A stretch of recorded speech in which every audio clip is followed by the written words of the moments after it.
Let's see if one of these two penny boxes can get us something for our penny album.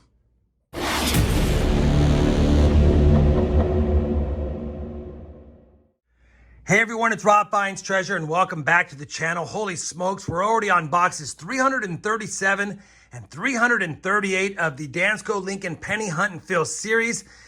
Already episode 177, and even though we've slotted 210 of the 234 cents that the book holds, it's getting tougher and tougher to find anything, and I'll tell you, I'm eagerly anticipating how many more we can slot by the 400th box, because the 400th box of this Hunt and Fill series will mean that we have searched 1 million pennies to fill the book.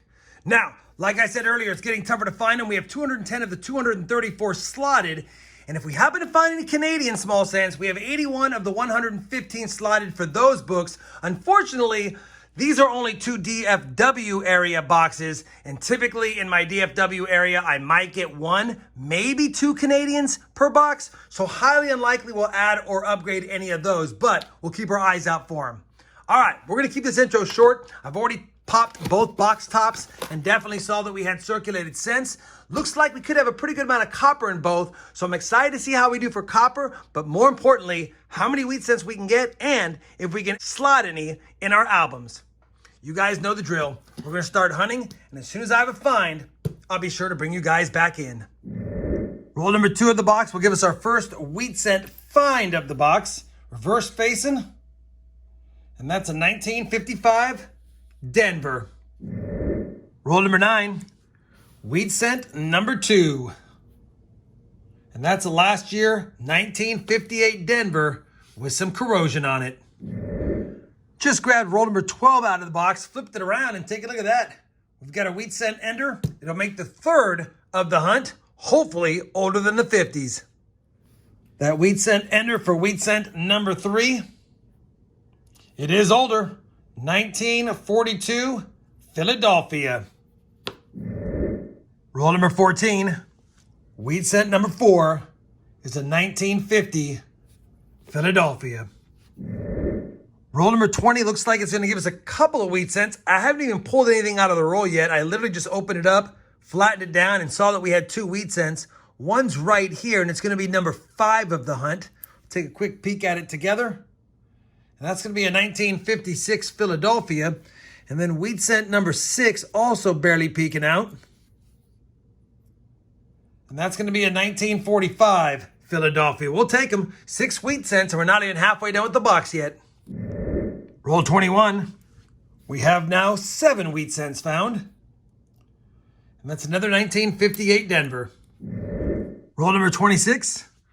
Wheat cent number 8 will have a mint mark. And it's a Denver minted 1945. Well, we're on roll number 28. We're going to have a variety. It's one of the ones listed on my mat, the 2015 Philadelphia Doubled Die Obverse, and I have it under the scope. Unfortunately, it's in pretty trashy condition, but I check them anyway because I don't see a lot of Philadelphia minted coins in my area.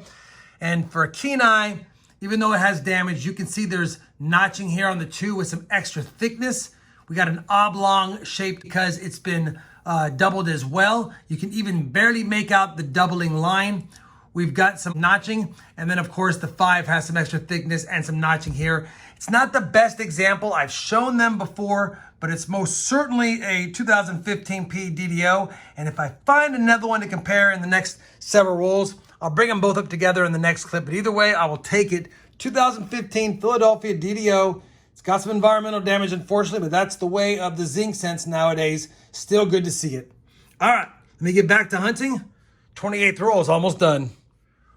We're on roll number 30. I don't have another find, but I said I'd bring you back in when I found another 2015 to put under the scope so you can see the difference. And there you go. That's the normal one. Normal thickness, no notching, nothing crazy, no thickness here on the bottom of the 5. And then you look at the other one, thicker 2, an oblong 1, notching on the 1 and the 5. Hopefully you guys can see the difference there. I know to the untrained eye, it might be kind of tough, but yeah, that's the difference. All right.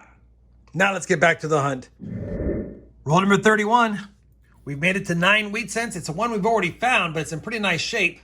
1955 Denver. And I don't find a lot of 55 Denvers or 55 Phillies in my hunts. So it's always good seeing a year that I don't see very many of. Although Be nice to get one earlier than 1942 because that's the oldest so far. Roll number 40 will finally give us our 10th wheat cent of the hunt. We've made double digits. And this one's going to be a 1941 Philadelphia, and I love finding these. And on top of being the oldest of the hunt, we can definitely scope it for the 3 different doubled dies you can find on this coin. I have found 2 of them. I've never found the one at the date, but I have found the other 2, and you'll easily see them on the words Liberty, especially on the word Trust. This is not going to be any of the DDOs, but like I said, I have found several of these before, and I have videos on them as well.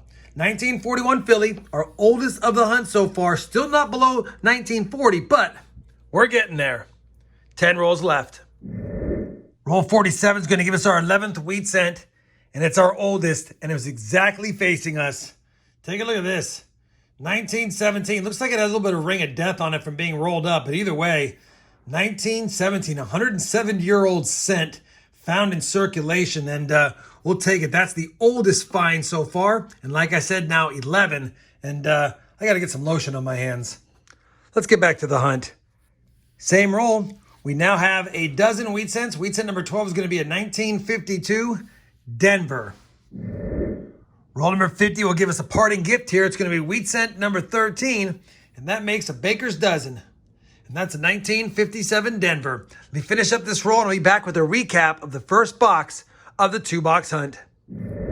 All right, that's going to do it for the first box of the hunt. Not a bad box overall. 12 wheat cents on the board. Nothing earlier than 1941 until we got that surprise 1917. We're not going to need it. It's not in great shape, but always nice seeing an over 100-year-old wheat cent found in circulation.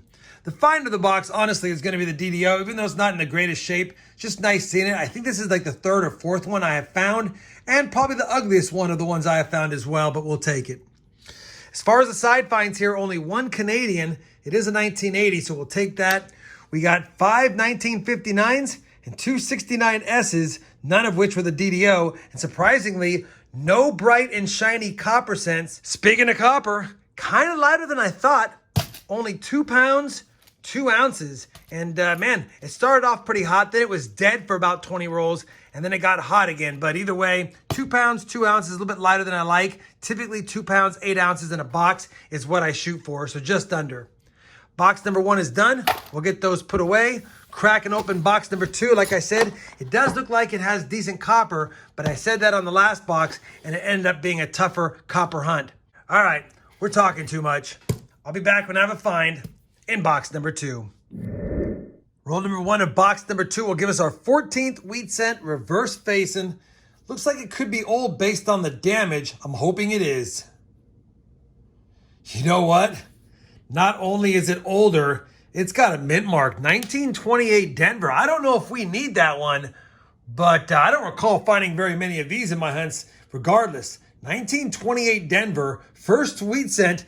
Barely a handful of coins in, and we've got another one right here. I thought I saw another edge while I was talking to you. This will be the 15th of the hunt, 2nd of the box. Could it be another oldie? It won't be this time. 1952 Philly, but I will certainly take that one, and you know I'm going to take a quick peek to see if I have it. Either way, 1 from the teens, 1 from the 20s, 15 on the board, 51 rolls in. Roll number 3 of box number 2, we have 16 wheat cents. And that is a damaged 1941. I will continue to check for the DDOs despite its condition, just in case we have one. It'd be a little tougher to see on this one, but still got enough detail we would have seen it. 1941, 16 wheat cents now on the board. An eternity later. Well, it's literally been like 34 rolls later, if I recall. I think we had a find in roll number 3 or a couple of finds in roll 3. And now we're on roll 37. So 34 rolls into this box after finding the last wheat cent. Ironically, it's another multiple wheat cent roll. I've already hunted about a third of the roll, saw we had a wheat cent, flattened them down, and I believe we have one here, the back of one there, and I can see a 44 there. So 3 wheat cents in one roll after going 34 without one. And that's a tougher one, 54S. 55S is even harder, but 54S is not a slouch as far as mintage. We will take that. Wheat cent 17. Wheat cent number 18 is reverse facing. And that's going to be a 52 Denver. We'll take it. And then the third wheat cent of the roll is just a common 1944 Philly. But that gives us now 19 wheat cents for the, almost 2 boxes. And we need one more to average 10 per box. I was getting nervous. Holy cow, that took a while. But we're back on them, hopefully. I'll be back if I have another find before the end of the box. Well, that's going to officially do it for box number 2. Holy cow, what a strange box. If I recall, we had a wheat cent in roll 1, we had 2 in roll 3, and we had 3 in roll 37. The other 47 rolls were skunks. And didn't add too much to the board. Only 6 more finds in that box. So unfortunately, only 19 on the board. Still a good number overall. But man, we wanted that 20. We didn't get it, but we got a couple of oldies. A lot of the common stuff is up here, but these are the finds of the 2 boxes. The oldest find is a 1917 107-year-old wheat cent. I did check it. It's not the 17 DDO, and it does have some damage. The lowest mintage find is going to be this 1928 Denver. What a nice little surprise. I already took a peek in the book. We don't need it. I don't think it'll upgrade because it's damaged, but I'll check just in case. And then a cool find. It's damaged. Otherwise, it would have been the find of the box. 2015 DDO, but the environmental on it definitely retracts from it being a nicer find than anything else we found today. As far as the side finds, we got 5 Canadians. No dates are ringing a bell that we would need them. I'm going to compare them anyway. We got 6 1959s. Finally got one nice shiny cent, a 1961 Denver. It is not the D over mint mark. I did double check that. And we ended with 4 1969 S's. I don't see them that often, so to get 2 per box, I'll take any day. Speaking of copper, we did okay overall. We ended with 4 pounds and 7 ounces, so almost 4.5 pounds of copper. The first box had 2 pounds, 2 ounces, and then of course this box had 2 pounds, 5 ounces. Both were lighter than expected, but I don't get these tall boxes too often, and overall, I'll take less copper for a few oldies and a DDO. Let me go ahead now quickly compare all of today's finds to the album, see if we have any upgrades or additions, and then I'll be back with a look at the book and some final thoughts on this 2-box hunt. All right, we have finished comparing all of today's finds to both albums. And unfortunately, unexpectedly, no upgrades, no additions. The 28D we had in this book is really nice. So obviously the one we found today that had damage will not be upgraded. That means after 338 boxes searched, hard stuck at 210 out of 234 cents. And then for the Canadian albums, we're hard stuck at 81 out of 115. I don't know if we'll ever get lucky enough to get some of the older ones we need or some of the more modern ones. We'll just keep an eye out for them. And obviously, if I get more Northeast boxes, we have a better shot at filling it out as well.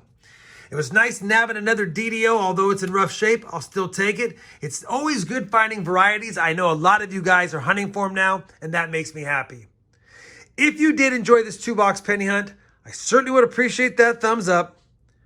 And as always, everyone, happy hunting, and thanks for watching.